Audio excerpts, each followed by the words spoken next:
We decided to put an earthen floor in the cottage because we wanted to minimize the amount of concrete used in the build. Earthen floors are softer underfoot than concrete and have an aesthetic that we like. I also tried installing an earthen floor in our shed several years ago and that didn't end up well, so I felt like this could be a shot at redemption. An earthen floor is kind of a layer cake made of rock and dirt. I'll go into more detail in the video, but here's the summary of the buildup. The cottage's foundation is a rubble trench topped by a concrete grade or perimeter beam. See the link above if you want to know more about the rubble trench foundations. The top of the grade beam is about 8 inches tall. The goal is to have a finished floor height be just over the grade beam. We started with a layer of 3 to 4 inches thick, followed by a vapor barrier, then more gravel, road base, and finally a 3/4 inch layer of cob, sealed with several coats of linseed oil. For the most part, we followed Sukita Reay's methodology for building an earthen floor. I'll post a link to her video in the notes. To prevent water wicking up from below, we put down 4 inches of gravel. I started with 1-inch river rock, gradually shifting to 1/2-inch crushed limestone. I tamped it down as I went. In retrospect, I think it would be better just to use all crushed limestone. River rock is rounded and doesn't tamp down as well as the crushed limestone does.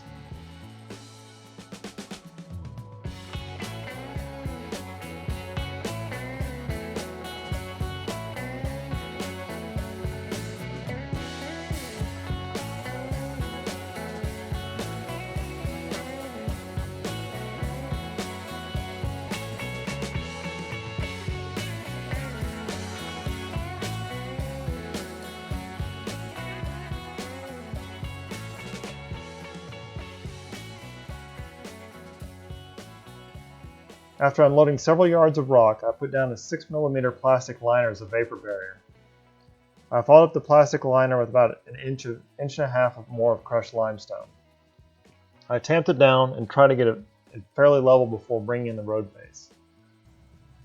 Road base is a mixture of dirt and small aggregate that can be compacted to make a foundation for roads, paths, or in this case an earthen floor.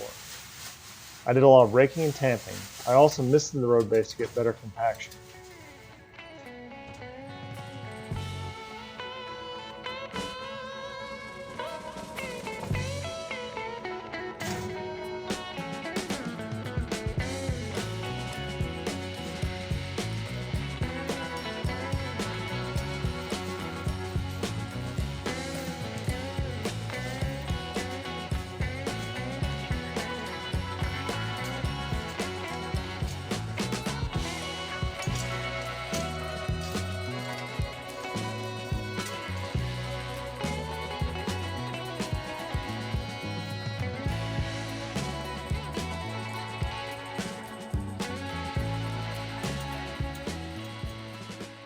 After putting down most of the road base, I used my laser level to put down grade stakes in a 2-foot by 2-foot grid.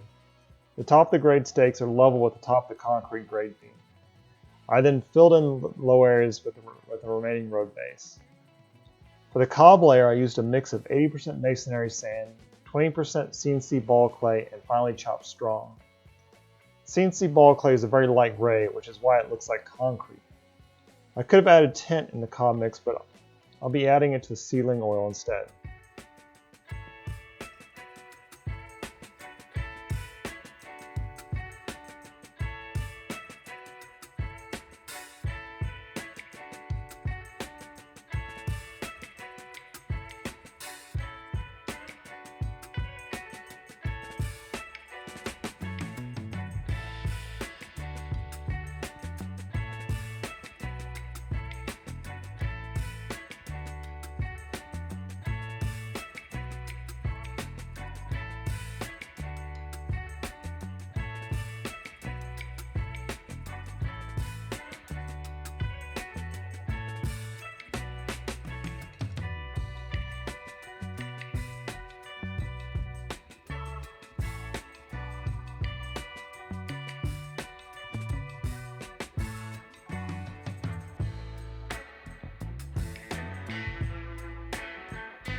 To maintain a consistent level, I ripped 3/4 inch plywood into strips and laid them across the grade stakes.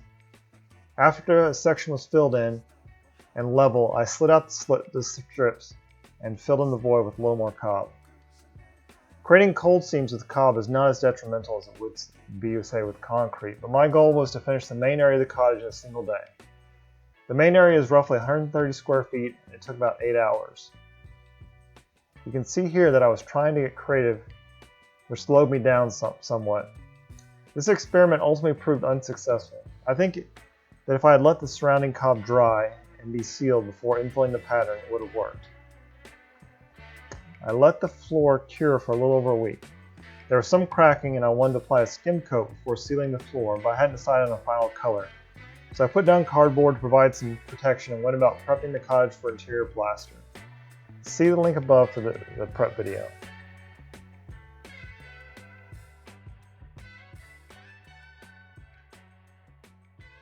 So about a month later, after finishing the interior plaster, Gene and I put down a 1/4 inch layer of sand, clay, and finely chopped straw, filling in the cracks. A few days later, I started the process of applying linseed oil. Linseed oil seals and waterproofs the earthen floor. I mixed red iron oxide powder in with linseed oil to stain the floor deep red. Here you can see I'm pouring out small amounts and spreading it around with a brush. About half an hour later, I came back and wiped up the excess. You can see there are still some fine cracks in the skim coat. During the cleanup, I rubbed the cracks, and that seemed to close them up pretty well. After the first coat, the stain was pretty uneven. Gene applied a couple more coats over the next couple of days, and it evened out quite nicely. With subsequent coats, I cut the linseed oil with thinner to help with penetrating the floor. Here's a picture after the third application. You see it's pretty even now.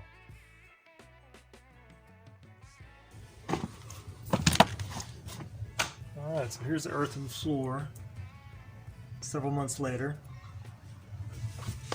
I get a sneak peek too of some other stuff we're up to, like the kitchen cabinets are in production right now. Yeah, here's a floor though. So like I said, this is a few months after we sealed it. I just mopped it yesterday. That's pretty good. There's been a little bit of damage. Like right after we sealed it, we used a step ladder. That created a little indentation there, but it's hardened up quite a bit since then. Since I've been putting in furniture and